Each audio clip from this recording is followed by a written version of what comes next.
मैं बहुत जल्दी समझना चाहूंगी कि समय कम है हमारे पास, कि जिस तरह से एआई को लेकर भी बजट में कई बातों का जिक्र किया गया, इसको कैसे देखें? मैं सल्यूट करता हूं हमारी सरकार को कि एआई के ऊपर इतना फोकस रखा गया है। देखिए, आज अमेरिका और चाइना एआई पे बहुत आगे बढ़ते जा रहे हैं और इकोनॉमी के मामले में आज अमेरिका और चाइना दोनों से कहीं ज़्यादा तेजी से मेरे और आपके हिंदुस्तान की इकोनॉमी चल रही है।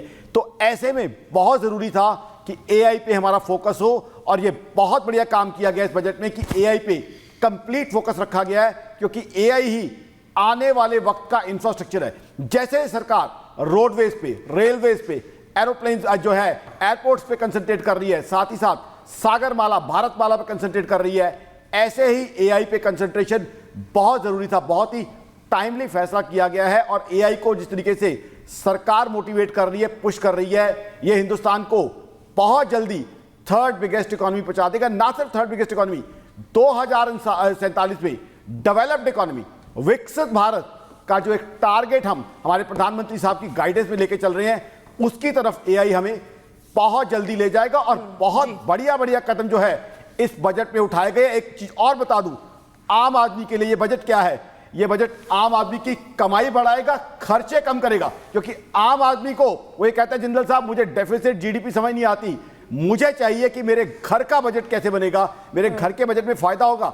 हमारी बहनें जो गृहिणियां हैं, उनका रसोई का खर्चा कम करेगा बजट, उनकी घर की कमाई बढ़ाएगा। बिल्कुल सर, सबके घरों का बजट बहुत ज्यादा इंपॉर्टेंट है। सबके घरों का बजट सरप्लस में रहेगा तो मेरे देश की इकोनॉमी बिल्कुल, जैसा आपने कहा कि खर्च कम और कमाई ज्यादा। सूर्य कुमार जी,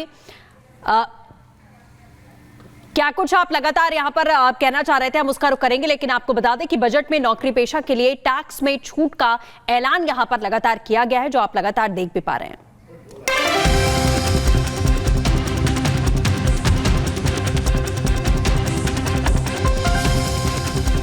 रिपब्लिक भारत के व्हाट्सएप स्टूडियो में आपका स्वागत है। मैं हूं महिमा ढोंडियाल। बात करेंगे भारत के बजट की।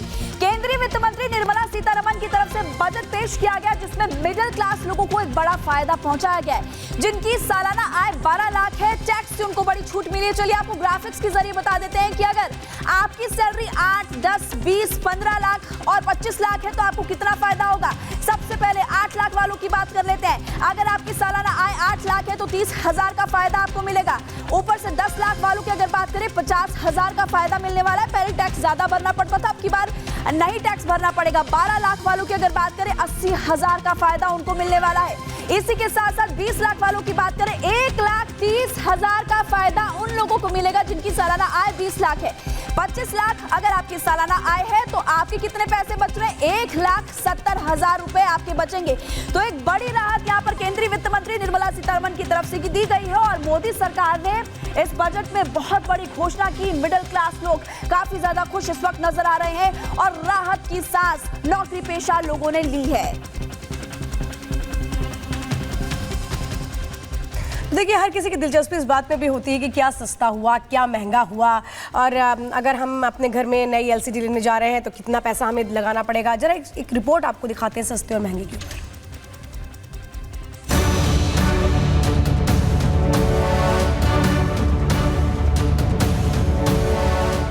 आम बजट 2025 का बही खाता क्या खुला? वित्त मंत्री निर्मला सीतारमण ने सौगातों की झड़ी ही लगा दी। चाहे युवा हो या बुजुर्ग, महिला हो या पुरुष, हर वर्ग के लिए हुई घोषणाओं ने सबको खुश कर दिया। सीधे शब्दों में कहें तो मिडिल क्लास के लिए ये बजट किसी वरदान से कम नहीं। वित्त मंत्री निर्मला सीतारमण ने कैंसर की 36 दवा, 6 जीवन रक्षक दवा, एलसीडी, एलईडी टीवी, स्मार्टफोन, जूते, बेल्ट, पर्स, कई तरह के खनिज, मेडिकल उपकरण, 82 सामानों से हटा सेस, भारत में बने कपड़े सस्ते होने का ऐलान किया। ये वो सामान है जो आमतौर पर हर मिडिल क्लास के दैनिक उपयोग का है, जिन्हें सस्ता किया गया है।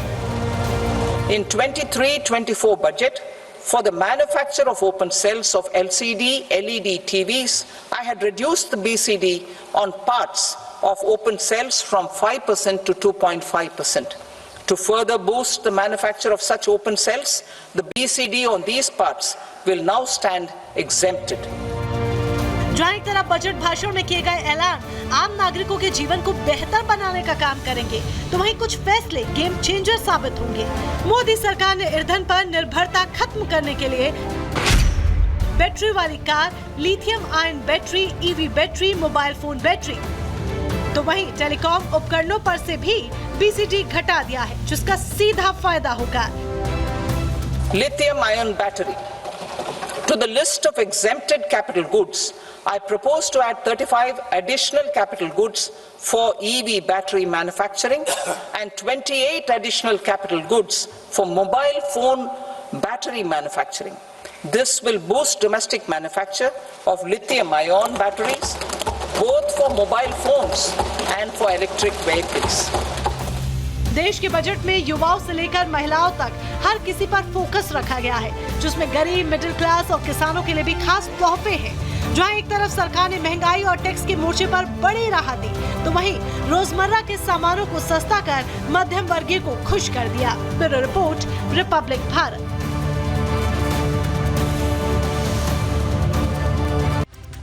और इसी के साथ मिडिल क्लास को बम्पर सौगात पर लखनऊ के लोग क्या कुछ कह रहे हैं, एक बार वो भी आप सुनिए। बजट तो बहुत अच्छा बजट है। अब ओपिनियन तो लोग डिफरेंट देते हैं, मैं तो फाइनेंस का आदमी नहीं हूँ, लेकिन अपने उस सोच से मैं ये कह सकता हूँ कि बजट बहुत अच्छा है। ख़ास तौर पे आम आदमियों के लिए इट्स वेरी गुड। कुछ certain things which were demanded by the public कि आप टैक्स कम हो, कुछ छूट ज़्यादा मिले, वो सब चीज़ें इस बजट में और क्या चाहिए। हाँ, निश्चित तौर पे सरकार ने जो इनकम टैक्स के स्लैब में परिवर्तन किए हैं उससे सर्विस क्लास को फ़ायदा होगा। इसके अतिरिक्त जैसा कि अभी मैं बहुत तो नहीं देख पाया, लेकिन जितना देखा कि सरकार ने टूरिज़्म को बढ़ावा दिया है, और तो टूरिज़्म को बढ़ावा देने से निश्चित तौर पे रोज़गार के अवसर में वृद्धि होती है, एक लोकल इकोनॉमी में भी वृद्धि होती है, जो कि देश की प्रगति में सहायक होता है। ओवरऑल अच्छा बजट है। हम ये भी चाहेंगे कि सरकार शिक्षा, स्वास्थ्य पे ध्यान दे और रक्षा के क्षेत्र में भी अपने देश की परिस्थितियों को देखते हुए बजट पर्याप्त मात्रा में बढ़ाने का प्रयास करें। ये बजट जो है बहुत दिनों से मध्यम वर्गीय के लिए कोई रियायत नहीं मिलती थी। कर्मचारियों के लिए बहुत अच्छा बजट माना जाएगा कि पहली बार मध्यम वर्ग के लिए बजट में ध्यान दिया गया। 7 लाख से स्लैब को 12 लाख किया गया, जिससे मध्यम वर्गीय कर्मचारी बहुत खुश हुआ। उसी के साथ साथ सीनियर सिटीजन्स के लिए जो है, जो अभी TDS 50 किए उसको 1 लाख किए हैं, उससे भी उनको बेनिफिट मिलेगा। बहुत अच्छा बजट है जो सरकार ने पेश किया, बहुत अच्छा बजट है। और मतलब मिडिल क्लास के लिए भी 7 लाख से 10 लाख कर दिया गया, उसमें छूट मिलेगी, 12 लाख कर दिया गया। सॉरी। तो जनता का खुशी का ठिकाना नहीं है। देश के कोने कोने से सूर्य कुमार जी ऐसे रिएक्शंस आ रहे हैं, कुछ पॉइंटर्स पर आप फोकस करना चाह रहे थे। देखिए, ये जो बजट है ना, ये बजट देश के अंदर हर हिस्से को, हर वर्ग को छूने वाला बजट है। आप देखिए, अभी पिछले दिनों आप लोगों ने देखा 25 करोड़ से ज़्यादा लोगों को गरीबी रेखा से निकालकर मध्यम आय वर्ग में जो है केंद्र सरकार ने शिफ्ट करवाया इस प्रकार की योजनाओं के बाद। अब इस मध्यम वर्ग को अब तक की सबसे ऐतिहासिक जो है वो रियायत दी है, ये आप सब चला ही रहे हैं। लेकिन उसके अलावा देश के युवा को क्या मिला? देश के युवा को मिला 5 करोड़ से बढ़ाकर 10 करोड़ तक का जो लोन है, वो भी विदाउट गारंटी। जो स्टार्टअप इस देश के MSME की जान है, वो MSME 10 करोड़ तक का स्टार्टअप लोन था, वो 20 करोड़ पहुंच गया। एक और महत्वपूर्ण बात मैं आपको बता दूं, अन्नदाता के लिए, अन्नदाता को क्या मिला? जो धन धान्य योजना है उसके अंदर देश के 100 जिले जो होंगे उनको पायलट प्रोजेक्ट के रूप में उनको तय किया जाएगा। वहां पर रियायती बीज, रियायती खाद, सिंचाई उपकरण, उसके द्वारा उनका प्रोडक्ट बढ़ेगा। और महत्वपूर्ण बात देखिए जी सूर्य कुमार जी, जरा आप तो बता ही रहे हैं, लेकिन लोग भी इन चीजों को कैसे देख रहे हैं, भोपाल की जनता समझ लेते हैं। वास्तव में सरकार का ये जो फैसला आया है, ये एक संजीवन बूटी का काम करने के लिए सरकार का धन्यवाद। और 12 लाख रुपए का टैक्स अपने आप में एक बहुत अद्भुत फैसला है सरकार का, धन्यवाद उसके लिए। सरकार का बहुत बहुत धन्यवाद इस फैसले के लिए, और बहुत अच्छा काम किया उन्होंने। बहुत ही स्वागत योग्य निर्णय है और अच्छा निर्णय है मध्यम वर्ग के लिए। अब 12 लाख रुपए कर दिया है तो लोगों को जैसे लोन वगैरह लेने में भी आसानी होगी। अब तो बिल्कुल आप लगातार भोपाल के लोगों को यहां पर सुन रहे थे और आप